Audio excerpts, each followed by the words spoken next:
I just ljudi, ja sam Brale i dobrodošli u ovaj klip i danas radimo ove slušalice Stealth serije Siberija. U pitanju su ove slušalice što stoje na mojim ušima, kao što možete da vidite, pa da polako krenemo u revaju. I tačno naziv slušalica je u stvari Stealth serije Sneak Band, znači kad se ću vam pokažem zašto je to Sneak Band. I gornji deo slušalice se nalazi logo ovdje, znači on je napravljen od sunđera, obložen sa sunđerom, znači da vas ne bi žurilo na glavi, jeli, to je uvek, to svi rade naravno, i ovo je dobro, znači sam kvalitet plastike je izuzetno dobar, nije nikakva kineska roba, da kažem, to je snimate kopije neke, ali ovo je ukoliko nije kineska roba, i kad udarite, znači čuje se, baš je full udrađeno, znači sam kabel ove slušalice ne može da se vadi, on je bukvalno fiksiran za same slušalice, što možda će vam predstaviti problem. Evo vidite, stučići na njima su od sunđera naravno, i jedino će predstaviti problem ako vam je vrućina u sobi, znači nećete moći baš toliko dugo da ih držite, baš u vulu, ali dobro je meni ne smeta. Mikrofon je izuzetno dobar, ja sam baš gledao i pričao, on je možete da ga vadite iz samih slušalica, znači vraćate su slušalice, izuzetno je dobar, znači ništa nije kupio malo pozadinskog buku.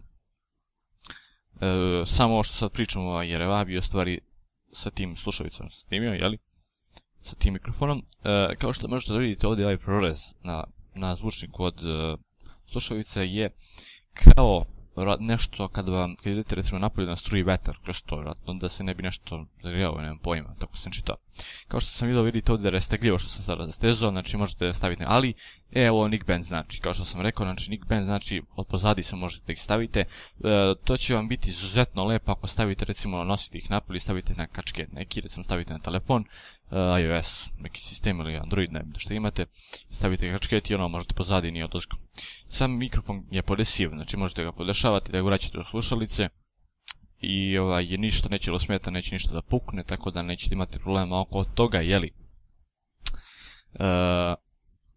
Kada sam ih stavio, kad sam slušao muziku, znači bukvalno u fullu je, baš se dobro čuje, znači ima malo onako i tu i tamo, nije baš najbolje jer je malo se jače kad povećate baš do kraja, čuće neko iza vas, ali ne mnogo, čuće se, ali dobro što da se radi tako mora. Dobro, i ljudi, to bi bilo to, znači nisam rekao da ima još, na njih dobijete splitter za Xbox 360 i još produžnog kabla, znači to nisam htio da vam pokažem, ima i još uputstvo od njih, a mislim da to nema potrebe da pokazujem, znači što imate gledati uputstvo,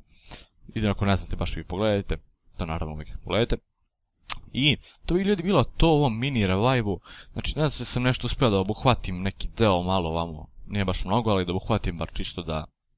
da znate o čemu se radi, znači koje su šta, znači slušalice bukvalno ja preporučujem da ih uzmete, jedino što je ta malo cena nekih 100, to jest na IT svijetu je 99 evra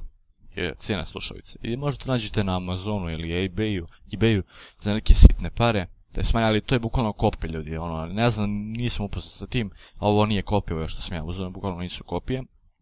iz Nemačke sam ih uzeo, to jest dotarno iz Nemačke, i tako da jedno, kao što sam rekao, ta cijena je malo veća, ali dobro, ja mislim da će prodati cijenu za gamere i ko igrakanter je u fullu za njih. I ljudi, to bi bilo to u ovom mini revive-u i vidimo se u nekom narednom klipu i ćao!